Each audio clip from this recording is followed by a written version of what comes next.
오늘 말씀은 교만의 원리와 심판에 대해서 말씀드리겠습니다. 사실 여러분들이 오늘 이 말씀이 굉장히 항상 하나님의 말씀 중요하지만 특히 여러분들이 오늘 이 인간에 대해서 좀 배우실 수 있는 귀한 시간 같아요. 이렇게 하나님께서 두로에 대한 심판을 예언하는 장이 바로 26장에서부터 시작이 됩니다. 그래서 사실 28장 19절까지 이루어지게 되고 근데 이 두로 왕을 심판하는 이유가 바로 그가 교만했다는 것입니다. 그래서 그 멸망을 애도하는, 그래서 애가의 선포로 보고하고 있죠. 먼저 우리가 이제 28장 전체를 한번 좀 살펴볼게요. 여러분들 좀 이해를 돕기 위해서. 28장 1절에서 5절은요, 하나님의 그 지위를 찬탈하려는 두로 왕의 교만에 대해서 지적하고 있어요. 그래서 여러분들이 읽어보면 진짜 너무나 교만하죠. 1절에서 5절까지 읽어보면 뭐예요? 내 마음이 신들과 마음과 같다고 여길지라도, 이렇게, 그러니까 나는 신이다. 내 마음이 교만해 나는 신이다라고 얘기해요. 내가 신들의 자리 곧 바다 중심에 앉아 있다라고 얘기합니다. 그래서 얼마나 교만하면 이렇게 자기가 신이라고 얘기할까? 그 두로 왕은 스스로 자기 자신을 신이라고 지칭하고요. 그래서 그는 하나님 자리에 앉았다고 합니다. 여기 두로 왕이 하나님의 자리와 또한 바다 가운데를 동일시하고 있으면 하는데 온 세상, 바다는 온 세상을 지칭해요, 여러분들. 그래서 이 두로 왕이 지금 이 세상 나라, 어떻게 보면 막강한 정치력, 그 정치적 영향력을 행사하고 있다는 것을 우리가 알 수 있고요. 그리고 이제 온 세상이 어떠한 주권적으로 통치하고 있는 양 하나님의 행세를 하고 있다는 것이에요. 그러니까 이가 왜 교만해졌는지를 이제 우리가 좀 따져 들어가야 봐야 될 것 같아요. 그래서 여러분들이 혹시 거기에 속해 있지 않나? 먼저 우선은 기본적으로 여러분, 교만은 모든 인간 다 교만해요. 그것부터 아셔야 돼요. 근데 이 교만이 어디서부터 오는지도 알아야 돼요. 또 어떻게 시작되는지. 그래서 왜 하나님께서 우리가 교만하지 않기 위해서는 뭘 어떻게 하시는지도 알아야 되겠죠. 그렇죠? 지금 간단하게 먼저 이렇게 여러분들에게 좀 설명을 지금부터 할게요. 왜냐하면 제가 설명하다 보면은 요 앞부분이 내가 얘기하고자 하는 부분들이 때로는 그냥 스쳐 지나갈 때가 있어서, 여러분들 하나님 교만을 가장 싫어하세요. 근데 우리가 여러분들 잘 아시다시피 창세기에 보면 하와가 게임을 받죠. 게임을 받고 나서 다시 그 나무를 봅니다. 선악과를 봤을 때 보암직도 하고, 먹음직도 하고 보암직도 하고 지혜롭게 할 만큼이라고 얘기해요. 여러분들 교만의 극치가 바로 내가 지혜 있다라는 것이에요. 그래서 오늘 사실 이 말씀에서도 지혜가 빠지지 않아요. 근데 이 지혜가 뭐냐면, 이 지혜로운 게 뭐냐면 우리는 전체적으로 하나님의 지혜를 의지해야 되거든요. 그게 이제 우리가 만들어진 창조의 목적의 원리예요. 그래서 하나님을 의지해야 되는데 그게 아니라 이제 범죄 가운데 갑자기 눈이 이제 내 중심으로 쏠리게 되고 내가 높아지기 시작한다는 거예요. 그래서 우리가 이제 맨 처음에 사탄이 하와에게 이렇게 얘기하잖아요. 사탄이 하와에게 하나님께서 너에게 모든 이 에덴 동산에 있는 모든 실과를 먹지 말라 하더냐라고 얘기해요. 모든. 무슨 뜻이냐면 너를 꽉 매는 거예요. 그래서 이제 그 이야기를 사실 싱클리어 퍼거슨 교수가 얘기를 해요. 그 목사님이 얘기를 하는데, 즉 율법주의와 반율법주의 원리로 얘기해요. 율법주의는 모든 것을 먹지 말라더냐 꽉 조이는 것 같죠. 아무것도 못하게. 그 율법의 원리라는 거예요. 그 멍에를 씌워버리는 그 사람에게. 근데 여자가 아니라고 해요. 근데 또 갑자기 뭘 어떻게 풀어놓을까요? 사탄이 와서 너가 하나님같이 될 수 있다라고 얘기해요. 모든 걸 여러분이 생각해 보세요. 하나님도 사실 얘기하시면 그들이 우리 중 하나같이 되었다라고 얘기하세요. 그 뭘 의미할까요? 내 뜻대로 내 마음대로 하는 원리. 하나님을 의지하지 않고, 우리는 원래 의지하는 존재들이에요. 우리는 무엇인가 의지하며 살아가야 할 존재들이에요. 근데 우리는 하나님으로부터 벗어나서 내 마음대로 내 뜻대로 하고자 하는 원리가 생기죠. 근데 내 뜻대로 내 마음대로 하고자 하는 원리가 왜 생겼냐 보면 바로 이 잘못된 지혜 때문에 그래요. 잘못된 지혜. 그래서 여러분이 오늘 오전에도 얘기했듯이 우리가 알고 있는 게 도대체 뭘까? 정말 우리가 알고 있는 게 올바를까? 이 세상에 여러분들 분명히 말씀드리지만 이 세상에서는요, 인간이 알고 있는 것, 인간이 만든 건 완벽한 건 없습니다. 절대 없어요. 여러분이 하나님같이, 하나님은 완벽하시죠. 하나님만 완벽하시고 하나님만 전능하시고 하나님만 모든 것을 완벽하게 만드실 수 있는 분이 오직 하나님이에요. 그리고 완벽하게 다스리시고 그게 하나님이세요.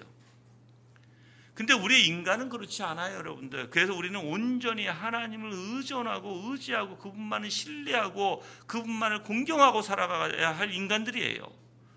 근데 이제 우리가 하나님으로부터 멀어지니까 어떻게 합니까? 내가 잘났다고 내 지혜로, 인간의 지혜로 지금 많은 것을 만들지만 여러분들 끝도 없어요. 한번 생각해보세요. 과학은 계속 변화되죠. 그럼 뭐 어디가 끝일까 도대체 이게? 사실 여러분들 하나님께서 우리의 우리 작은 정말 부패하고 썩어 있는 이 뇌 안에서, 뇌 생각 안에서 그나마 하나님께 생각하게 하시고 그나마 그래도 하나님께서 우리가 좀 더 발전할 수 있도록 그 은혜를 주셨기에, 그래서 하나님을 더욱더 올바로 알아가기 위해서 하나님이 주셨는데 우리는 그걸 남용하면서 다 우리가 잘났다고 하죠. 그래서 연구도 합니다. 그래서 어떤 걸 발표해요. 근데 조금 있으면 또 연구가 뒤집어져요. 그게 잘못됐다고. 근데 우리는 사실 여러분들 과학자도 아니에요. 연구하는 존재들도 아니에요. 근데 희한하게 우리는 모든 걸 믿고서 행동하는 원리가 있어요.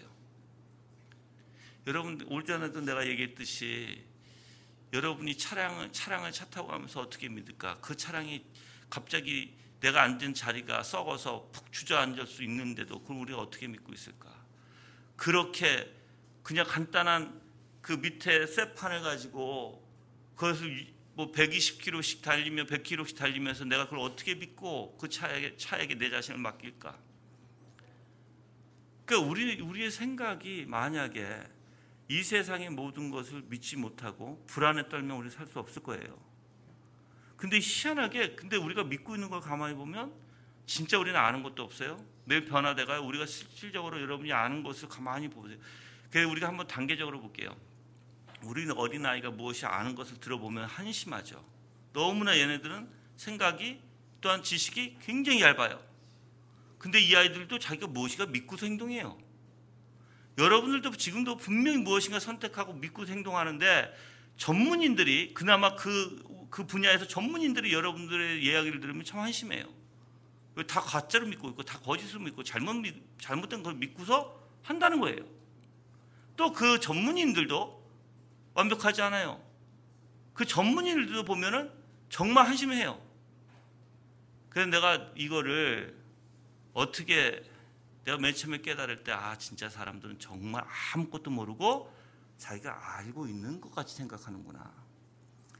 그 중에 여러분들 제가 전에도 누누이 얘기했지만 창세기 3장 16절에 많은 사람들이 다 외칩니다. 하나님은 세상을 이처럼 사랑하셔서 독생자를 주셨으니 하고 다 외쳐요. 근데 그거 원리만 가지고도 여러분들 아주 간단하게 독생자가 무엇입니까? 써보라면 못 써요. 근데 그것을 외우고 그것을 믿고 아멘해요. 근데 뭘 가지고 도대체 아멘하는지, 뭘 이해하고 있는지 이 사람이 분석해 보면 정말 아무것도 모르는데 아멘하고 있고 자기는 알고 있다는 거예요. 독생자라는 여러분들 이 표현이 얼마나 귀중한 표현이고 오직 예수 그리스도밖에 이 단어를 쓸 수 없고 왜 그러면 이 단어가 왜 오직 예수 그리스도밖에 쓸 수 없는지 여러분이 그러한 지식이 없어도 요한복음 3장 16절 하면 다 알고 있다고 얘기해요. 그래서 우리가 정말 이 타락의 원리는 정말 아무것도 모르면서 교만해져서 내가 다 아는 것 같이 행동하는 원리예요.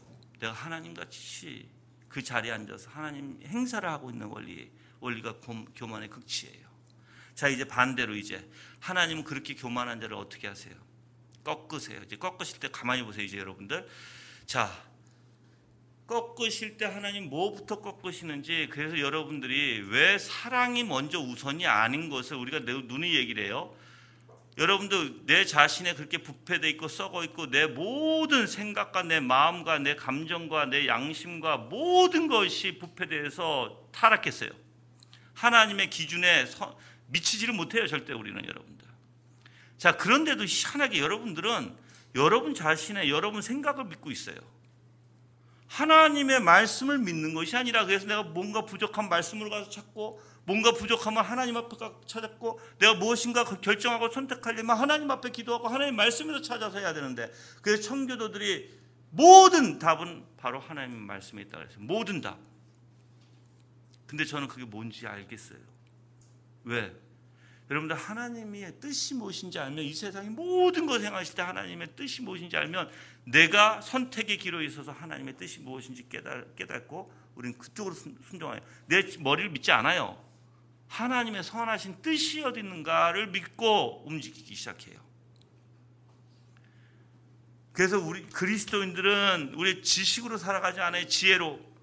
물론 지혜가 필요 없다는 게 아닙니다. 여러분들 오해하지 마세요. 지혜가 필요 없다는 게 아니에요. 우리는 교리를 배워야 되고 하나님께서 우리 이성이라는 것을 우리에게 줬어요. 그래서 하나님을 더욱더 배워가고 더욱더 알아가게 하셨어요. 그게 믿음의 원리이기도 해요. 그래서 아담이 타락 이전에 믿음이 있었다고 타모스 구윈도 얘기하고 오웬도 얘기합니다. 그럼 그때 당시에 타락 이전의 믿음은 뭐였는가? 바로 중보자 되시는, 그때도 중보자 되시는 예수 그리스도가 있었죠. 아들이신 성자 하나님이 계셨죠.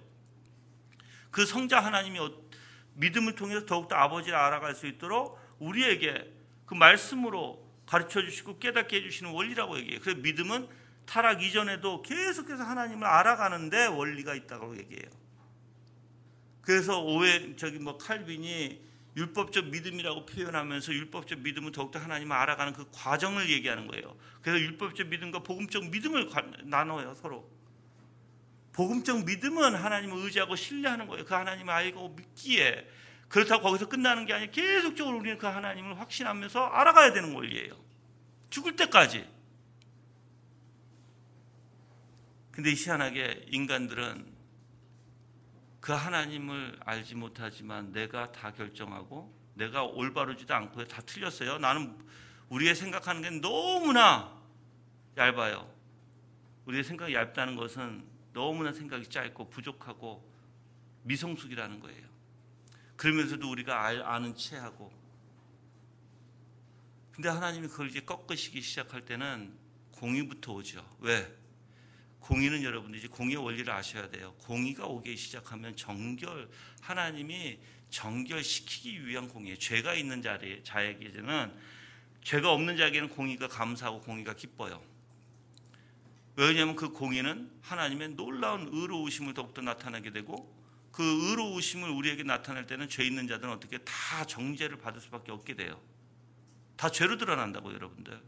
그래서 하나님께서 공의로 나타나셔서 정말 하나님께서 선지자를 통해서 계속해서 이제 사실 보내서 얘기하는 거예요. 너희의 죄가 이렇다, 너희의 죄가 이렇다 계속 밝혀주시는 원리거든요. 자, 그러면 하나님께서 실질적으로 그 심판을 시행하시기 전에 그래서 우리가 공의의 원리는 정결성이라고 신학자들은 얘기합니다. 다 한결같이. 그러면 정결해야 뭐가 있어요? 하나님과의 관계가 이루어질 수 있어요. 정결해야만. 근데 우리가 정결하려면 우리의 죄값을 치러야 돼요, 여러분들. 그렇지 않고는 우리 정결할 수 없어요. 그래서 예수 그리스도께서 이 땅에 오신 것이고, 자, 이제 그리스도를 통해서 그 대속을 믿는 자들이 이제 우리 정결하는 원리를 가만히 보면 하나님께서 교회에 와서 듣게 하십니다. 믿음은 들음으로써 오기 시작하니까 듣기 시작하는데 들으면서 뭘 깨닫게 돼요? 나는 죄인이구나라는 것을 알게 돼요. 그 하나님의 위대하심을 알면서 나는 죄인이라는 걸 알게 돼요. 그래서 칼빈이 하나님을 알면 인간을 안다 이렇게 얘기했어요. 인간을 알면 하나님을 알게 되는 거예요. 자, 여러분도 우리가 죄인이라는 것을 알면 어떻게 될까요? 그래서 이제 청교도들이 조명이라는 걸 얘기하죠. 칼빈도 얘기합니다. 조명이 내 안에서 시작이 되고 그래서 하나님 말씀을 깨달아지게 되면서 그 빛 가운데 있게 되면 정말 나는 썩어 있는 존재예요. 나는 절대 하나님 앞에 고개를 들 수 없는 존재임을 알게 돼요. 그래서 하나님께서 그 조명 가운데 어떻게 하십니까? 계속해서 나를 이제 무너뜨리시기 시작해요. 그래서 교만이 꺾이기 시작하는 거예요, 여러분들 이제. 자, 교만이 꺾이는 것을 가만히 보면 내 생각을 믿지 않습니다. 나라는 존재는 썩어 있구나라는 것을 알게 돼요. 그래서 난 참 한심한 존재고 내가 무엇을 하든 난 다 악한 존재라는 것을 알게 돼요. 근데 이렇게 악한데 내가 무엇을 하든 이 악에서 벗어날 수 있을까 생각이 되겠죠. 그래서 죄의 권세를 이게 느끼게 되고, 오직 이 권세로부터 벗어날 수 있는 길은 유일하게 딱 한 길밖에 없다는 거예요. 바로 그게 예수 그리스도라는 거예요. 하나님이 유일하게 주신 길, 우리에게. 이제 여러분들 그래서 그리스도를 찾기 시작합니다. 나같이 썩어 있는 존재를 그리스도의 십자가에 놀라운 은혜를 통해서 구원받기 위해서. 구원이라는 건 여러분들 다른 게 아니에요. 죄됨의 형벌에서 벗어나서 예수 그리스도와 관계를 갖고 예수 그리스도를 통해서 아버지와 관계를 갖는 원리예요. 그러니까 그 하나님과 관계를 갖고자 하는 원리가 바로 구원의 원리예요. 그래서 구원은 관계적이다라고 얘기하는 거예요, 여러분들. 장소적 개념이 아니라. 그래서 한국이 지금 잘못된 것은 장소적 개념으로 구원을 보고 있고, 또한 내가 구원받았다라고 하는 것은 희한하게 내가 어떤 복된 개념. 그래서 내가, 여러분 물론 복이에요. 복은 복이죠. 당연히 복이죠. 근데 구원의 핵심을 보면 내가 하나님을 닮아가는 데 있다는 거예요. 관계라는 것은 닮다. 연합은 생각과 마음이 일치가 되어야 된다는 거예요.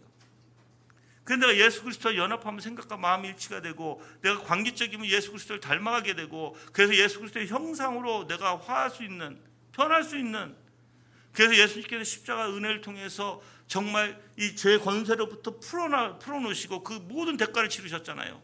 그리고 나를 어떻게 하십니까?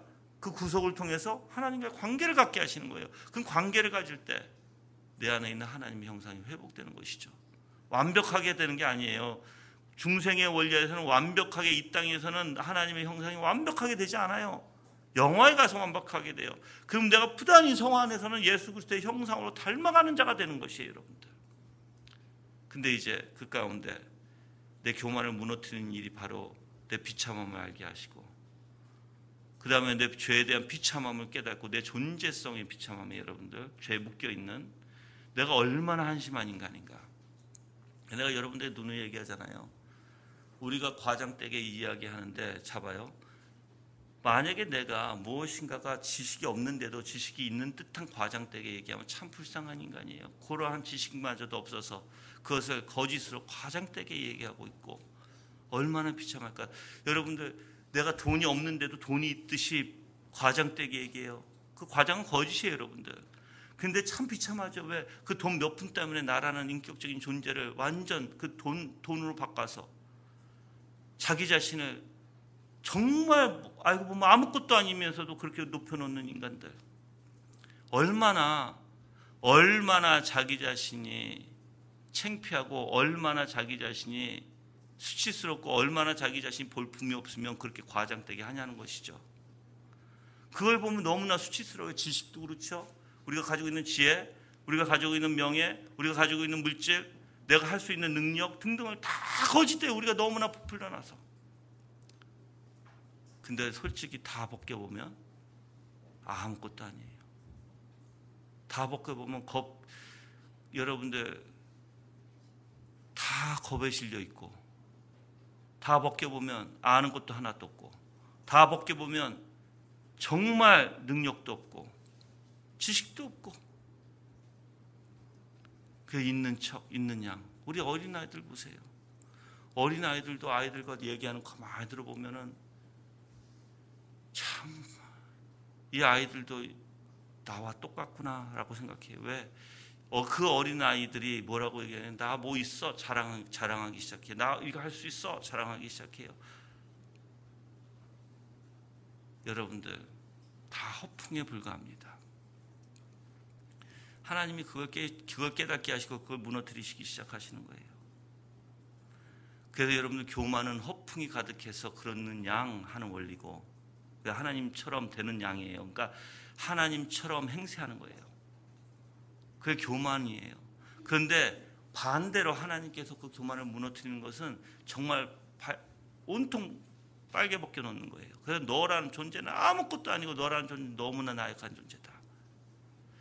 여러분들, 그럼 자, 이제 내가 진짜 나약하고 정말 수치스럽고, 정말 나는 아무것도 아는 것도 없고 가진 것도 없고 능력도 없고 지혜도 없다라는 존재라면, 그럼 내가 하는 것이 다 죄되고 다 거짓이고 다 과장된 거라고 생각한다면, 이제 여러분이 한번 생각해 보셔야 될 게 하나 있어요. 진짜 내 자신은 뭔가?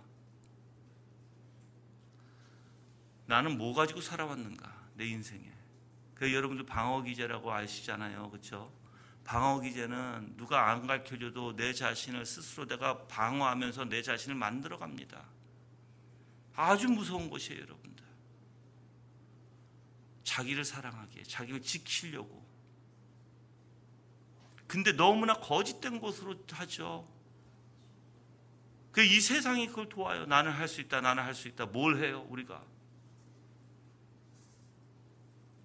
그래서 여러분들이 보면 하나님께서는 우리를 정말 부족하고 쓸모없는 존재, 정말 하나님 앞에 악밖에 없는 존재라는 것을 깨닫게 하시고, 너가 하는 일 모든 것이 다 악이고 너는 그 악 때문에 죽을 수밖에 없다는 거예요. 그걸 깨닫게 하실 때 이제 여러분들 하나가 일어나는 게 있어요. 뭐냐면 두려워지기 시작해요. 여러분들 하나님만 두려운 게 아니에요.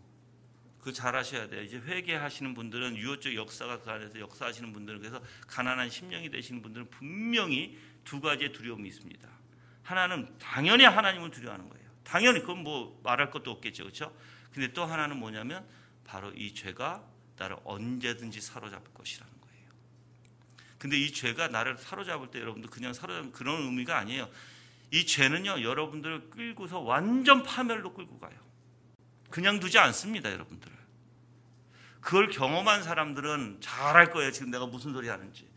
이 죄의 파멸이라는 것은 여러분들 여러분의 가정을 쑥대밭으로 만들 것이고, 이 죄의 정말 이 힘은요, 막강해서 이 인간이 감당할 수 없는 것이에요. 우리의 생각과 마음까지 다 추정해서 그 죄의 권세로부터 벗어나지 못하게 똘똘 뭉쳐서, 그래서 우리가 여러분들 생각할 때 어디에 빠져 있는 거 굉장히 조심하셔야 돼요.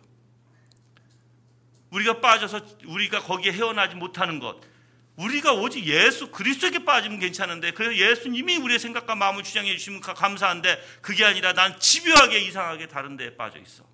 그래서 생각을 못 나요. 거기에 묶여서 더욱더 생각을 거기서 붙잡힐 때는 뭐냐면, 내가 기분 상할 때, 내가 또 무엇인가 갖고 싶을 때, 탐욕이 일어날 때, 여러분들 사람이 거기에 지배당하면 절대적으로 풀려날 수가 없어요. 주님 아니면 풀려날 수가 없어요, 여러분들. 그렇게 비참한 인간인데, 그래서 이 죄가 얼마만큼 나를 멸망시켜 나가는지, 그래서 내 생각을 부패하게 만들고요. 자, 우리 아이들도 자기네가 무엇인가 하고 싶은데 부모님이 안 된다 하잖아요. 그러면 아이들이 어떻게 할까요? 누가 가르쳐주지 않는데도 거짓말하기 시작하죠. 몰래하기 시작하죠. 그걸 어떻게든 하려고 하겠죠. 그걸 땡깡 부리죠. 자기의 온갖 자기를 다 둘러싸기 시작해요, 이제. 그래서 자기의 생각에 똘똘 뭉치게 돼요. 그거를 몇 날 며칠을 부모님에게 실경이하면서 그걸 해달라고 쫄르기 시작해요. 그걸 어디서 나왔을까요, 그게 여러분들? 누가 가르쳐주지도 않는데.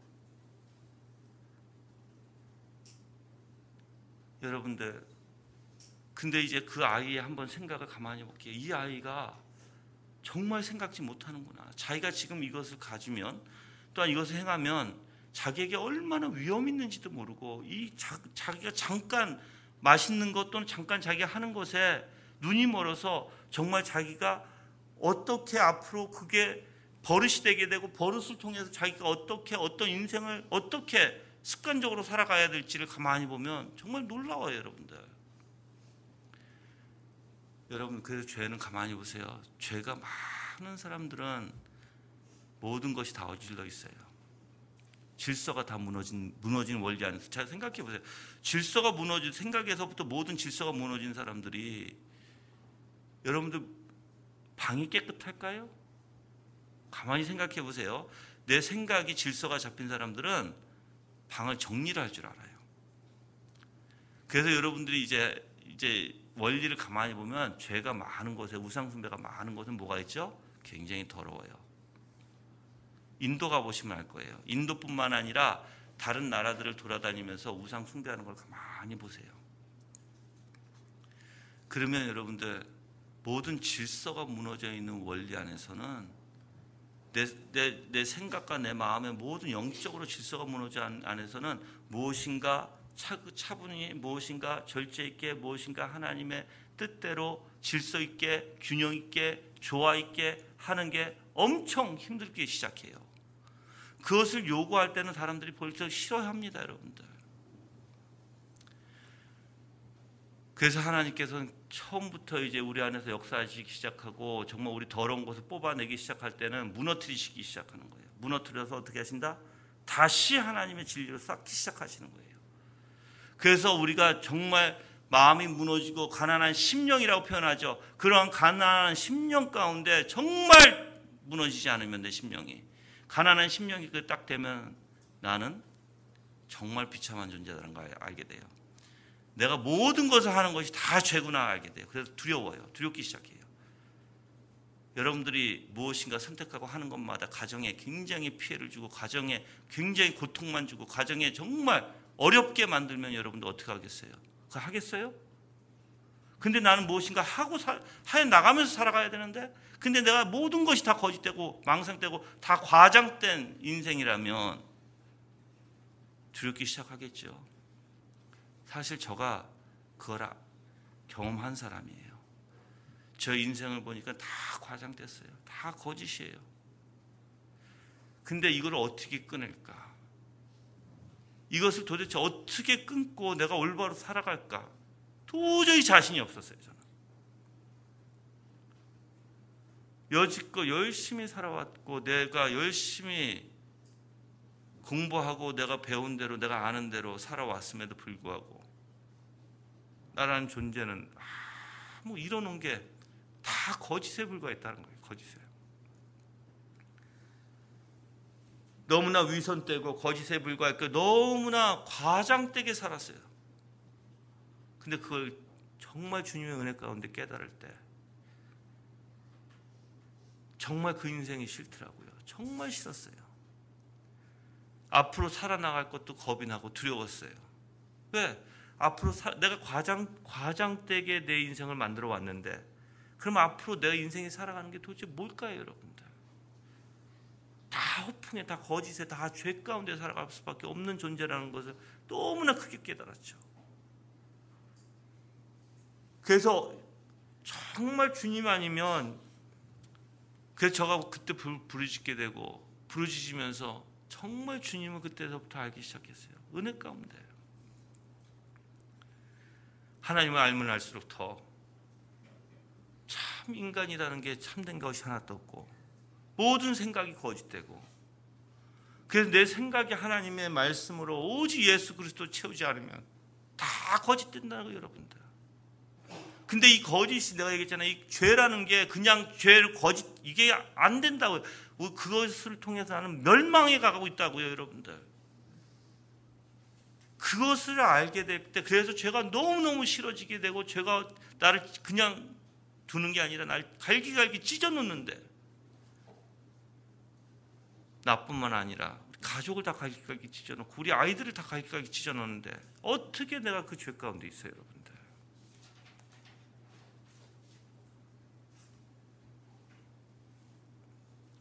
하나님은요 이 교만을 다스릴 때 그래서 우리를 무너뜨리시는 이유가 거기 있어요. 그것을 깨우치지 않으면 나라는 존재는 아무것도 아니고 나라는 존재는 내가 행할 때 내가 하나님처럼 행세할 때 나는 다 거짓에 불과하다는 것을 하나님이 알려주시는 거예요. 이제 그래서 내가 무너지게 되고 내 마음이 심히 괴롭게 되고 그래서 내가 살아갈 길이 앞날이 소망이 없게 되고 오직 주님 앞에 날 구해 주소서라고 간구할 수밖에 없는 존재가 되죠. 여러분이 존 버넌의 상한 심령으로 서라 그 책 꼭 읽어보세요. 그 책을 읽으면 상한 심령이 뭔지 알게 돼요, 여러분들. 근데 하나님께서는 고쳐주기 위해서 찢으신다는 거예요. 꼬매주시기 위해서 찢으시는 하나님이시라는 거예요, 여러분들. 그렇게 갈기갈기 내 마음이 찢기지 않으면 여러분들 하나님이 고쳐주시지 않아요. 저는 여러분이 그래서 하나님께서 어떻게 교만을 다스리시는지, 그래서 왜 심판 가운데 공의 가운데 왜 심판을 이루시는지, 죽이려고 하는 게 아니라 우리의 존재를 깨닫고 더욱더 비참한 존재임을 알고 그렇게 우리는 전지전능하신 모든 주권을 손에 쥐고 계신 그 하나님이 정말 하나님이 다스리고 있다는 것을 우리에게 가르쳐 주시기 위해서, 그럼 너는 어떠한 존재라는 것을 알기 위해서 하나님이 이제 공의로 심판하실 때가 있다는 것이에요, 여러분. 그런데도 인간은 여러분들 끝까지, 여러분 사실 제가 말씀드렸잖아요. 시드기야 왕이 마지막에 남유다가 무너질 때 시드기야 왕이 성에서 거의 18개월을 있습니다. 18개월, 19개월 이렇게 보통 신학자들이 얘기를 해요. 근데 그러면서 가뭄이 일기 시작하는데 그 성에 있는 사람들이 오늘 진짜 너의 자식을 삶아 먹자 그래요. 오늘은 너의 자식 삶아 먹고 내일은 우리 자식을 삶아 먹자 이렇게 얘기를 해요. 그런데도 그들이 여러분들 자식을 삶아 먹는 원리 안에서도 자기의 비참함을 알지 못해요. 그 정도면 여러분들 비참함을 내가 왜 이래야 되는지 돌아봐야 될 거 아니에요, 우리가. 근데 그들은 그렇지 않아요. 그게 죄예요, 여러분들. 죄는 망각하기 시작해요. 죄는 어둠 가운데서 보지 못하게 합니다. 죄는 무감각 속에 빠뜨리게 돼요, 여러분들. 그래서 여러분이 정말 감각이 일어나려면 하나님의 말씀에 집중해야 되고 하나님이 어떤 분이신 줄 알아야 돼요. 그래서 제가 이 두로 왕에 대해서 제가 좀 살펴보면서 하나님이 무엇을 어떻게 생각하시고 하나님의 말씀이 왜 두로를 왜 하나님이 심판하실 수밖에 없는지를 오늘 좀 살펴보고자 하는 것이에요. 그래서 우리가 처음에 1절에서 5절의 내용을 잘 이해해야 돼요. 그들이 뭐예요? 그가 나는 신이라 내가 하나님의 자리에 곧 바다 가운데 앉아있다라고 얘기합니다. 그래서 스스로 신이라는 것을 지칭합니다. 자, 또한 그가 뭐라고 얘기하냐면 다니엘보다 지혜로워서 은밀한 것을 깨닫지 못할 것이 없다라고 얘기해요. 그 하나님의 지혜를 가졌다는 말이에요, 이게 여러분들 자신이. 그게 3절이에요. 내가 다니엘보다 더 지혜로워 어떤 비밀이라도 깨닫지 못할 것이 없다. 근데 여러분 다니엘은 하나님을 의지했던 사람이거든요. 하나님의 지혜를, 자기 지혜가 아니라 하나님의 지혜를 말한 것뿐인데 이는 망각해서 그게 자기 지혜로, 그래서 나는 다니엘보다 더 높다라고. 그래서 내 지혜가 4절에 볼게요. 내 지혜와 총명으로 내가 스스로 재물을 얻어 금과 은을 내 보물창고에 두었다. 내가 무역할 때 내 풍부한 지혜로 재물을 불렀고 그 재물로 말미암아 내 마음이 교만하게 되었다라고 얘기해요. 그러므로 주여가 이같이 말하는 내가 마치 하나님의 마음 같은 채 하였다라고 얘기해요. 다 내가 한 것으로, 내가 똑똑해서, 내가 잘나서 이렇게 부귀영화 얻은 거, 내가 지금 두로 왕으로서 정치적으로 모든 것을 내가 무역으로 내가 부귀영화를 얻고 우리 나라를 내가 정말 강대국으로 세운 거 다 누구다? 다 내가 했다.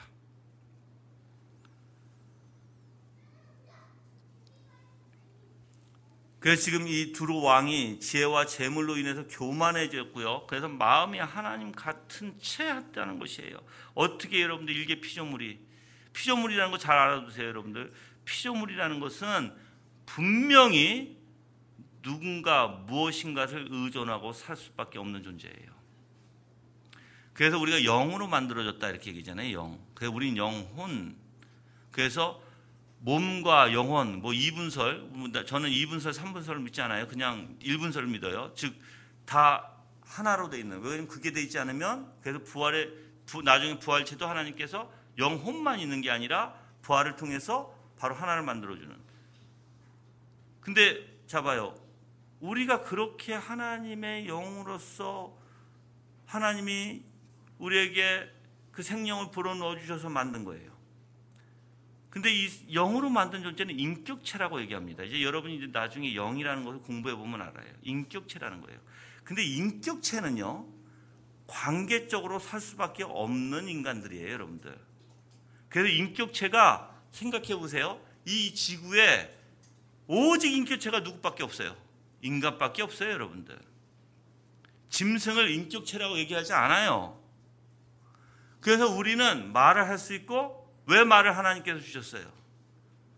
여러분들 말이 없으면 사람과 마음을 나누지 못하는 게 바로 말이 없으면 그래서 대화가 얼마나 중요한지 가정 안에서 서로의 대화가 없으면 봐요. 하나님도 마찬가지. 하나님께서 성자이신 바로 하나님을 누구라고 표현해요? 말씀이라고 표현하죠. 그러면 성자이신 하나님을 통해서 우리에게 뭘 주시겠다는 거예요? 하나님 아버지의 마음을 깨닫게 하시는 게 바로 성자 하나님이시라고요, 여러분들. 그 말씀으로 해서 우리에게 오시는 거예요. 말씀으로. 계시로. 그래서 왜 말씀이 그렇게 중요한지, 그 예수 그리스도 아니면 절대로 하나님의 마음을 알 수가 없다라는 거죠, 여러분들. 그 예수 그리스도를 알 때 누구를 알게 돼요? 하나님을 알게 되는데, 하나님 뭘 알게 돼? 바로 하나님의 생각과 마음을 알게 되는 거예요. 그게 인격의 원리예요. 그게 관계적 원리고요. 그래서 관계적 원리는 뭐예요? 닮아가게 돼 있어요, 여러분들. 자, 이제 더욱더 좀 깊이 들어가 볼게요. 여러분 그냥 삶 속에서 여러분이 대화를 하잖아요. 누구와? 여러분이 대화한다고 생각하죠? 아니요. 여러분의 생각을 나누는 거예요. 이제 그래서 여러분이 누르기 못하라는 걸 알게 돼요. 여러분들, 우리는 부패한 사람은 그래서 우리가 생각이 다른 사람들과는 말이 안 된다고 표현하죠. 또한 생각의 차이가 있고 생각이 다른 사람들은 같이 그걸 같이 이야기할 수 있지만 사실 그 생각이 다르기 때문에 마음을 섞을 수가 없어요, 여러분들. 자, 그러면 한번 볼게요. 여러분이 교회 안에서 악한 것으로 부패된 것으로 다른 사람들과 같이 나눌 때 그 사람이 그 생각을 같이 나누는 원리에서 같이 그 생각을 동조하고 나누게 되면 어떻게 될까요? 이제 생각을 나누게 되는 거예요. 생각이 그 다른 사람들에게 전파가 되고 그 생각을 공조하게 되고 동조하게 되고 동조함으로써 어떻게 되는 거예요? 하나님께 부패한 생각을 대적하게 만드는 거예요, 여러분들. 그래서 교회는 절대적으로 같이 나눌 때 교제가 어떤 교제? 세상적 교제가 아니에요. 교회는 전적으로 서로가 교제 나눌 때 뭐로 나눠야 돼요? 하나님의 말씀으로, 하나님으로 가득 찬 하나님의 영광으로, 하나님의 위대하심으로 나눠야 돼요. 그게 교회의 성도의 교제예요, 여러분들. 내 입에서 나올 수 있는 것. 그래서 바울도 얘기해요. 자기가 자랑할 것은 오직 하나님밖에, 예수 그리스도밖에 없다. 그게 무슨 뜻일까요? 예수님이 자기에게 이루어 주신 일들, 하나님의 그 사역, 하나님의 역사하심에 대해서 자랑할 것밖에 없다는 것이에요, 여러분들. 여러분이 쓸데없는 내 생각을 다른 사람에게 나눠주지 마세요. 다 부패되고 썩어 있는 것들이에요, 여러분들. 우린 동조시키려고 하죠. 내가 무슨 아는 체 하죠. 그래서 다른 사람이 나를 알아주기를 원하죠. 다 썩어 있는 것들. 그것을 왜 교회에게 그걸 행하냐는 거예요. 내 입에서 나오는 건 하나님의 놀라운 역사. 내 입에서 나와야 되는 것은 오직 하나님을 찬양하는 말. 오직 그 위대하심이 무엇인지 내 입에서 얘기 나와야 되겠죠. 그래서 이 두로 왕이 이런 교만, 자기가 자신이 탁월한 능력을 지녀서 자기가 탁월한 지식을 가지고 모든 걸 다 이뤘다. 그래서 6절에서 10절에는요, 교만한 두로 왕을 향한 하나님의 심판의 예언이 선포됩니다. 그래서 하나님께서 어떻게 하신다? 이 두로 왕이 교만이 원인이 되었던 지혜, 그리고 분명히 일개 사람이라는 것, 그러니까 너는 일개 사람일 뿐이다라는 것을, 너는 절대 신이 될 수 없다라는 것을 하나님이 선포하시고 그를 치기 시작하시는 거라는 거예요. 11절에서 이제 오늘 본문이죠. 11절에서 19절까지는 두로 왕이 멸망을 노래하는 애가를 선포해요. 그래서 하나님께서 너가 왜 무엇 때문에 멸망당하는지를 얘기해요. 여러분들, 하나님이 이제 11절에 볼게요. 여호와의 말씀이 내게 임하였다. 인자야, 넌 두로 왕에 대한 애가를 부르며 그에게 말하여라. 주 여호와가 이같이 말한다. 너는 완전하게 만든 도장이었으며 지혜가 충만하고 완벽하게 아름다웠다. 내가 하나님의 동산 에덴에 있었고 각종 보석 곧 홍옥과 황수정과 다이아몬드와 녹주석과 줄마노와 벽옥과 청옥과 터키옥과 녹옥과 금으로 단정하였다. 내가 창조되던 날에 너를 위해 작은 붓과 비파가 준비되어 있었다. 너는 기름 부음 받고 지키는 그룹이다. 내가 너를 하나님의 성스러운 산에서 살게 하여 내가 불타는 돌 사이로 왕래할 수 있었다. 너는 창조된 날부터 행위가 온전하였으나 마침내 내게 불의가 드러났다. 지금 12절서부터 뭐예요? 하나님이 그를 얼마나 완벽하게 만드셨는지를 얘기해요. 자, 여러분들, 이제 이렇게 아름답게 하나님께서 그에게 모든 것을 주셨어요. 이 내용을 제가 잠깐 얘기할 거예요. 근데 모든 걸 주셨는데 이상하게 이 두로 왕은 그 모든 것의 아름다움과 모든 것 하나님이 주시는 은혜를 어떻게 해요? 바꿔서 악으로 남용해서 악으로 만든 거예요. 다 자기 것으로, 다 자기가 취한 것으로. 그래서 우리가 좀 생각해 보면 교만이라는 것은 하나님이 무엇인가 은혜를 주셨는데 그걸 망각하고 그게 자기의 힘으로, 자기의 지혜로, 자기의 능력으로 이것을 둔갑해서 말해버리는 거예요, 여러분들. 그게 교만의 기본적인 원리예요, 그게. 그래서 여러분들 성경에서 하나님께서 이스라엘 백성들에게 너가 어디서부터 나왔는지라고 얘기해요. 항상 어디서 나왔어요? 어디서 하나님 그들이 이끌었어요? 애굽에서. 너가 종살이 하던 애굽, 너가 뭐예요? 너의 정체성, 너가 과거에 어떠한 존재에 있는지 뭐예요? 아이들에게도 가르쳐라. 그래서 내가 어떠한 능력으로 너희들을 이끌었는지 봐라. 여러분들, 우리가 망각하기 시작하는 게 뭔지 아십니까? 내가 가지고 있는 거 다 내 힘으로 됐다는 것이, 내 지혜로 됐다는 것이에요. 근데 우리는 여러분들 다 일개 피조물에 불과하다니까요. 우리는 신이 아니다라는 거예요. 하나님이 일개 피조물에 불과한데 너가 할 게 뭐가 있느냐는 거예요. 우주 만물을 하나님께서 다 주신데 하물며 여러분들 참새를 먹이시는 이도 하나님이시고 들에 있는 백합을 입히시는 이도 하나님이시고, 그래서 모든 우주 만물이 다 하나님의 은혜 가운데 살고 있는데 너가 무슨 지혜가 있고 너가 무슨 능력이 있고 너가 무슨 정말 너가 도대체 뭐기에 너가 그걸 다 했다? 그게 이제 우리의 망각에 사로잡히게 돼요. 망상에. 이러한 하나님이 주신 놀라운 축복, 그 큰 영광을 누립니다. 근데 그는 교만해져요. 그래서 하나님 앞에 범죄하게 됩니다. 결국 그는 심판에 멸망당하고 말 것이라는 것을 하나님 앞에 이제 예언해요. 하나님께서. 잠언서 16장 18절 여러분들 다 아는 내용이죠. 교만은 패망의 선봉이요 거만한 마음은 넘어짐의 앞잡임이라 얘기해요. 그래서 실로 교만은 패망을 이르는 길입니다. 왜 그러냐면 여러분이 이제 잡을게요. 천사장, 우리가 얘기하는 사탄, 교만해서 쫓겨나죠. 하나님을 대적해요. 자, 이제 그래서 여러분이 대적하는 게 뭔지 이제 좀 알아야 돼요. 자, 그리고 저가 대적과 이제 성령 회방죄에 대해서 간단하게 얘기할게요. 왜냐하면 여러분이 그 두 가지를 꼭 알아야 돼요. 대적이라는 것은 자기의 뜻을 하나님이 옳은 것인데 하나님이 선하시고 모든 것이 하나님이 완벽하시고 하나님이 가장 위대하시고 하나님이 올라요. 그런데 대적이라는 것은 그러한 하나님에게 내 뜻을 세우는 거예요. 내 생각을 세우는 것이고. 여러분들 사탄이, 이거 존 오웬이 얘기한 걸 알려드릴게요. 사탄이 가장 싫어하는 게 뭔지 아세요? 바로 하나님의 형상이라고 얘기합니다. 그래서 사탄은 하나님께 직접 대적하지 못하기에 사탄이 인간에게 와서 가장 하나님의 형상을 닮은 인간이죠. 그 하나님의 형상을 닮은 인간에게 와서 그 하나님의 형상을 무너뜨리고 망가뜨리는 일을 했다는 것이에요. 자, 그러면 그러면 이제 사탄이 뭐를 질투하고 시기했는지 알아요. 바로 하나님의 아름다운 영광이에요. 그 아름다운 속성이에요.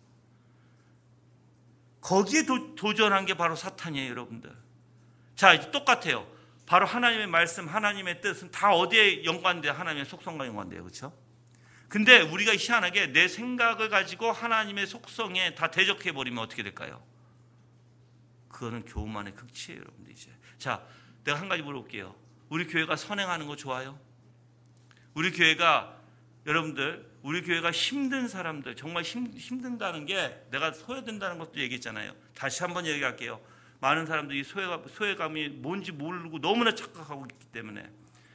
소외는요, 성경에서 가난한 자, 과부, 고아, 병든 자, 그래서 정말 상황 속에서 자기가 핍박을 받고 정말 상황 속에서 마음이 가난해지면서 정말 가난해질 수밖에 없는 자들이에요.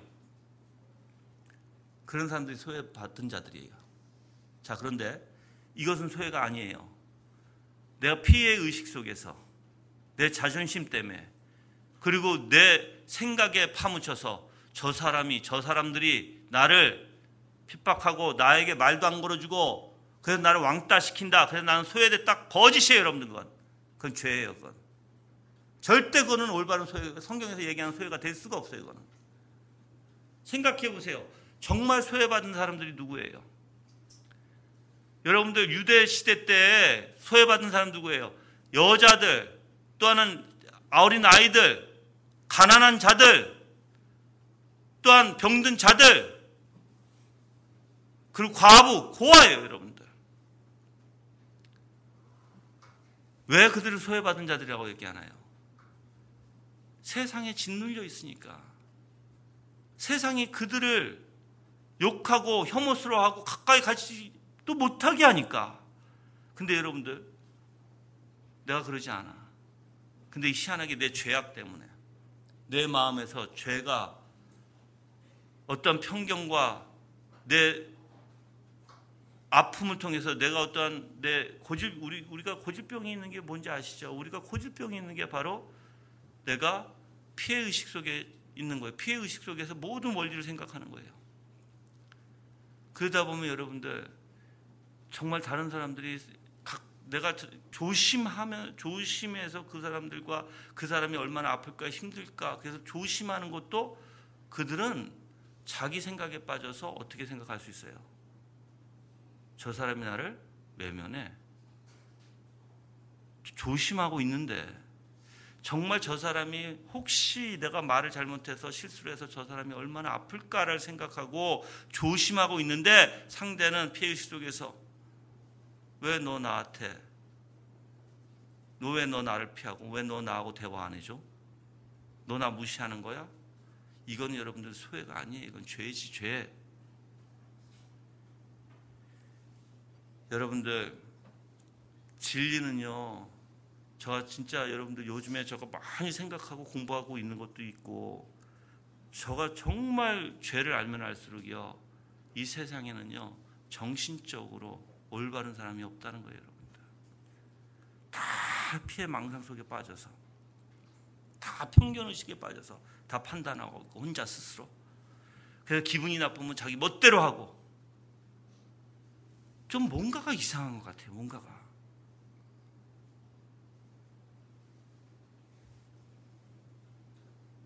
저는 여러분이 하나님께 대적하는 일, 자기의 생각에 갇혀서 하나님의 선하신 하나님을 오히려 자기의 생각에 가둬버리는, 그래서 자기의 생각에 다 맞춰나가는 그런 교만의 기본적인 원리예요. 여러분들, 그게. 인간은 그렇지 않다니까요. 자꾸만 여러분이 하나님과 나와의 관계를 떨어뜨려 놓고 인간을 생각하지 마세요.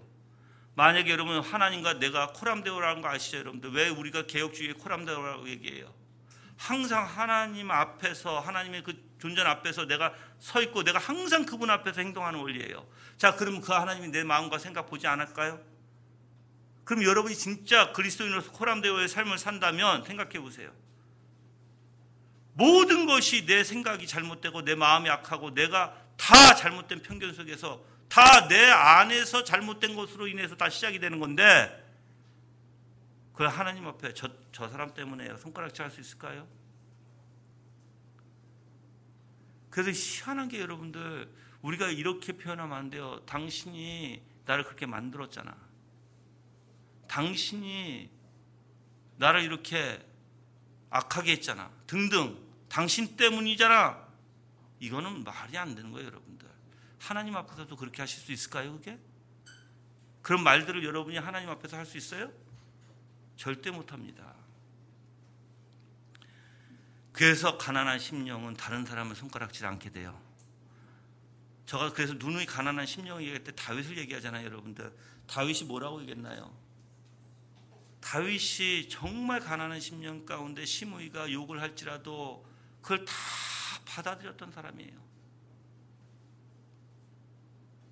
교만은요 반대예요. 받아들이지 않아요. 자기 생각에 딱 갇히기 시작합니다. 그 교만은 희한하게 자기가 이제 자기의 생각에 맞아야 돼요. 그래서 에덴 동산에서 이제 하와가 타락해서 이제 아담도 스스로 자기가 하나님을 버리고 이제 에덴 동산에 쫓겨나게 되죠. 사탄도 하늘에서 이제 타락해서 쫓겨나게 되고, 그래서 우리가 아담을 통해서 각종 인생의 질고에 허덕이다가 죽음에 이르게 되죠. 이 두루왕도 마찬가지예요. 지혜와 영광이 탁월했던 두루왕도 이제 교만해져서 하나님 대적하고 파멸에 이르게 돼요. 그 교만은 파멸이에요, 여러분들. 파멸. 하나님과 대적하는 원리가 교만의 원리예요. 그래서 하나님은 하나님의 백성들을 교만하지 않도록 어떻게 하십니까? 낮추시는 거예요, 여러분들. 그것을 끊임없이 하나님은 말씀으로 우리를 낮추시는 역할을 하시는 게 그게 은혜 중에 은혜예요. 근데 이제 여러분들 한번 생각해 보세요. 교만이라는 것을 제가 이 단어를 보면 기본적으로 오르다, 자라다, 증가하다라는 의미예요. 그래서 거기서 파생해서 어디까지 가냐면 높임, 자랑, 자만까지 갑니다. 이 단어의 원리가. 그래서 거만한 마음도 마음이 높아진 마음이죠. 거만한 마음이. 거만도 똑같아요. 높다, 존귀하다라는 의미와 교만과 대고를 이루어서 교만한 마음이 다름이 아닌 거만한 마음 같이 높아진 상태임을 얘기해요. 여러분들, 여러분이 생각할 바를 생각하세요. 무슨 뜻이냐면 피조물이 뭘 생각해야 돼요? 피조물이, 다시 한번 얘기할게요. 피조물이 뭘 생각해야 돼요? 여러분의 생각은 필요 없습니다. 여러분들, 내가 얘기했잖아요. 여러분들이 스스로 생각하는 것은 필요 없다고요. 여러분이 스스로 생각하는 건 다 죄가 된다고요. 하나님과 관계되지 않는 모든 생각은 다 죄가 되고, 믿음으로 있지 않으면 다 뭐예요? 하나님을 기쁘게 할 수 없는 거예요. 여러분들, 믿음은 어디로 가요? 믿음은 말씀으로 가게 돼 있어요. 말씀을 의지하게 돼 있고 그 하나님을 의지하게 되는 거예요. 근데 희한하게 이 교만한 마음은 자기가 높아져서 자기의 생각을 따로 가져요. 그래서 교만한 말 중에 우리가 쉽게 오늘날에 많이 하는 사람들 하는 말, 나는 이해 못해. 여러분들, 성경에서 뭐라고 얘기하는지 알려드릴게요. 여러분들, 성경에서 바울이 얘기해요. 토기쟁이 얘기하시죠. 즉 여러분들, 하나님께서 귀 쓸 그릇과 또한 흔히 쓸 그릇을 만드세요. 그 하나님의 주권이에요. 너가 무슨 힐문 하느냐라는 거예요. 너가 무슨 힐문. 그거 이해 못하겠다고 해서. 여러분들, 피조물은요, 하나님, 그래서 우리가 정말 여러분이 조심하셔야 될 게 있어요. 하나님의 속성을 알고 하나님이 어떤 분이신지 안다면, 그래서 그 속성을 통해서 하나님의 뜻을 알게 되면 성경을 알게 되고, 그 성경을 알게 되면 어떤 방식들이 나오는지 아세요? 내 모든 하는 행동들이 이게 선인가 악인가를 구분해요.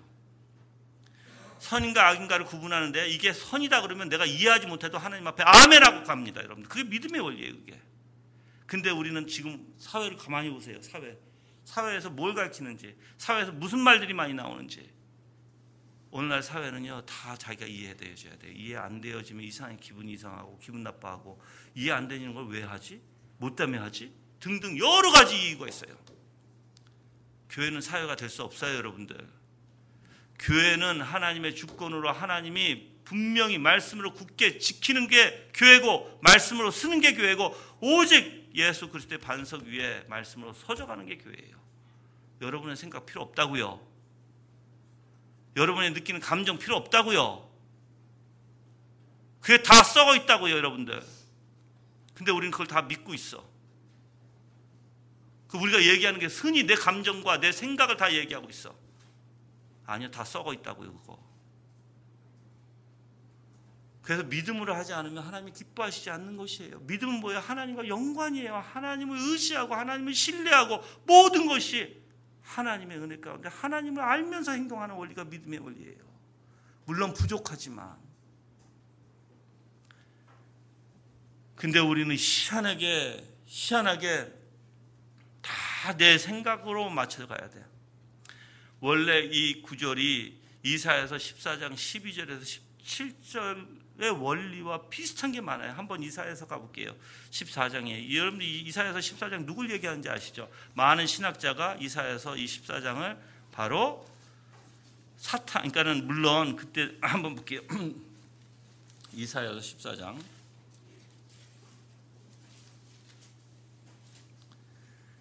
12절. 새벽에 아들 계명성아, 어찌 내가 하늘에서 떨어졌느냐? 민족들을 굴복시키던 내가 어찌 이제는 찍혀서 그 땅에 찍혀져 그 땅에 쓰러졌느냐? 내 마음속으로 말하기를 내가 하늘로 올라가서 내 보좌를 하나님의 뭇별 위에 높이며 내가 북쪽 끝 지폐의 산에 앉을 것이고 내가 높은 구름 위에 올라 지극히 높으신 자와 같아지겠다라고 한다. 그러나 참으로 너는 수월 곧 구덩이 밑바닥에 빠질 것이니 너를 보는 사람이 자세히 보며 너에 대해 이렇게 생각할 것이다. 이 사람이 땅을 떨게 하고 나라들을 뒤흔들며 세상을 황무지로 만들고 그 성읍들을 뒤덮였으며 포로들을 집으로 돌려보내지 않았던 그 사람인가? 그래서 지금 우리가 이 구절을 보면 바벨로니아에 대한 경고로 통해서 쭉 나오는 말씀이에요. 지금 이사야서와 그래서 이사야서를 많은 사람들이 누구를 얘기해요? 바로 사탄의 즉 그 교만성을 얘기하고 이제 그가 이제 쫓겨나고 이제 패망할 것을 멸망당할 것이라는 것을 얘기한다라고 얘기합니다. 대부분 이 구절도 마찬가지예요. 다들 그 원리가 그래서 세 가지의 원리인데 하나는 사탄을 얘기한다, 하나는 아담을 얘기한다, 하나는 두로 왕을 얘기한다. 근데 다 똑같은 원리가 있어요. 저는 이제 똑같은 원리만 얘기할게요. 뭐 이걸 사탄을 비유한다 그런 얘기보다도 교만이라는 원리에서 똑같은 지금 이사야서 14장과 똑같은 원리를 얘기할게요. 첫 번째는 뭐냐면 제가 13가지가 있는데 똑같은 것 중에서 아주 핵심적인 거 7가지만 얘기할게요. 첫 번째는 자신은 하나님의 지혜를 가진 하나님이라고 주장합니다. 자신은 하나님의 지혜를 가진 하나님이라고 주장해요. 자기는 신이다. 두 번째는 자신이 하나님의 자리에 앉아있다고 얘기합니다. 하나님 자리에 앉아있다는 거예요. 주권으로 다스린다. 자기가 그만큼 권위가 있다. 힘이 있다. 또한 세 번째는 최고의 지혜자라고 얘기합니다. 그렇게 지혜가 많다는 것이에요. 여러분들. 그래서 자기 지혜를 믿는 거예요. 자기의 생각을 믿는 자들. 그리고 네 번째는 자기의 권세를 자랑합니다. 그리고 다섯 번째는 폭정으로 선지자에게 고발을 당해요. 무슨 뜻이냐면 이제 그 폭정으로 인한 선지자가 그 죄를 밝히기 시작하죠. 그리고 여섯 번째는 완전함의 모델이라고 이제 주장하게 되는데 자기가 완전하다라는 거예요. 완전하다. 일곱 번째는 자기는 아름답다. 그래서 나는 아름다움으로 유명하다라는 거예요. 여러분들. 이 원리가 그냥 7가지 핵심적인 7가지 대표적인 7개를 꼽아서 얘기한다면 다 전체적으로 얘기하면 자기는 신이다. 신이라는 게 뭐예요? 자기 망각하고 있는 거예요. 여러분. 자기 존재, 정체성을 망각하고 있고, 그 자기는 권위가 있게 그렇게 내가 모든 걸 다스리고 모든 걸 통치할 권위가 있다, 권세가 있다. 그리고 최고의 지혜자다. 그리고 그 자기 권세를 자랑한다. 자랑한다.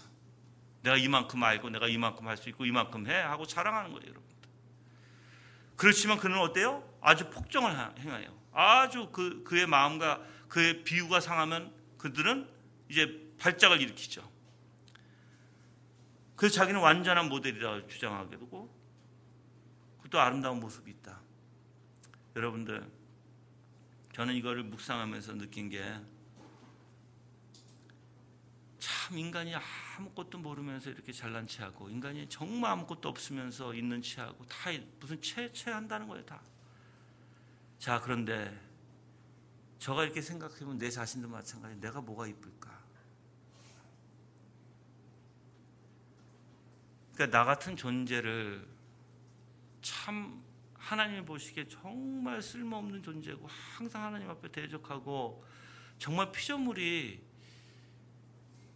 참 진짜 하나님을 모르고 하나님 대적하는 인간들이 뭐가 이쁘셔서 예수 그리스도께서 이 땅에 오셔서 내 죄를 대속해 주셨을까? 그게 참 하나님 앞에 감사가 돼요. 네, 여러분들, 예수님께서 이런 말씀하셨잖아요. 아까 내가 성령 회방죄에 대해서 말씀드린다고 얘기했는데 예수님께서 이렇게 얘기해요. 예수님이 하신 일이 선이에요, 악이에요, 여러분들? 선하신 일이죠. 예수님이 하신 일이 하나님의 일이죠. 바리새인들은 그 하나님의 일을 뭐로 만들었어요? 바알세불꼴로 만들었죠. 이제 잘 들으세요. 분명히 예수님의 선하신 일을 바리새인들은 자기의 이해가 되지 않는다고, 자기의 이해에 불과한다고 해서 그 선하신 하나님의 일을 뭐로 만들었어요? 사탄의 것으로 만들었어요. 악으로 만들었다는 거예요. 똑같아요, 여러분들. 선한 것을 가지고 우리가 하나님의 뜻대로 하나님의 말씀대로 하나님의 말씀에 근거해서 우리가 정말 선을 행하는데 거기에 여러분이 이해가 안 된다고, 그게 불의하다고 한다는 것은 성령 회방죄가 될 수 있다는 거예요. 하나님의 일을 악으로 만든다는 거예요. 악으로. 그래서 성령 회방죄가 그러면 언제 확실히 될 수 있느냐? 바로 청교도들이 이렇게 얘기합니다. 준비론 과정, 즉 준비론이라는 건 여러분들 성령께서 조명을 통해서 한번 빛을 보고 성령에 참여한 바 되고, 그래서 알아요. 하나님의 것이 무엇인지도 알게 되고 하나님의 선하심이 뭔지도 알게 돼요. 그리고 하나님이 어떤 분이신지도 알게 돼요. 어느 정도 맛을 보니까.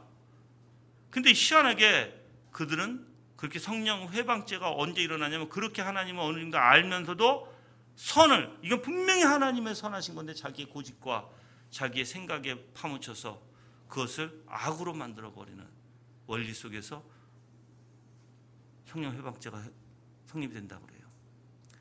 그래서 여러분들 오웬이 히브리서를 강의하면서 이렇게 얘기합니다. 모세에게, 여러분들 이스라엘 백성들이 다 1세가 가나안 땅에 못 들어갔잖아요. 그렇죠?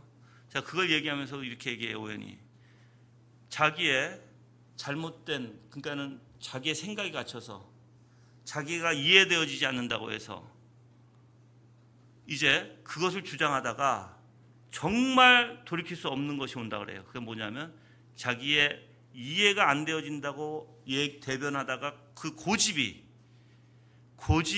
그 자기의 이해가 안 되어진다는 것에 합해지면 그때는 이제 끝났다고 얘기해요. 왜 그럴까요, 여러분들? 생각해 보세요. 내가 분명히 하나님의 것을 선하다고 해야 되고 선으로 쫓아가야 되고 당연히 우리 마땅히 믿음으로 행동해야 되는데, 그게 아니라 반대로 그 선한 것을 가지고 내 이해가 안 되어진다고 해서 오히려 그걸 불의하다고 얘기하고 그걸 악이라고 얘기하는데, 그것을 철회하지 않고 고집이 들어가 버리면 철회해요? 안 해요? 절대 안 해요, 여러분들. 우리 왜? 고집이 들어가기 시작하면 자기가 잘났다는 것이죠. 이제 절대 그거 처리하기 쉽지 않다는 거예요, 여러분들. 그래서 존 오웬은 사실 그래서 그러한 성령 회방죄를 이스라엘 백성들을 통해서 한번 비침받고 히브리서 6장 4절에서 7절까지의 내용을 그렇게 풀어요. 그래서 여러분이 이제 정말 우리가 교만이라는 것을 한번,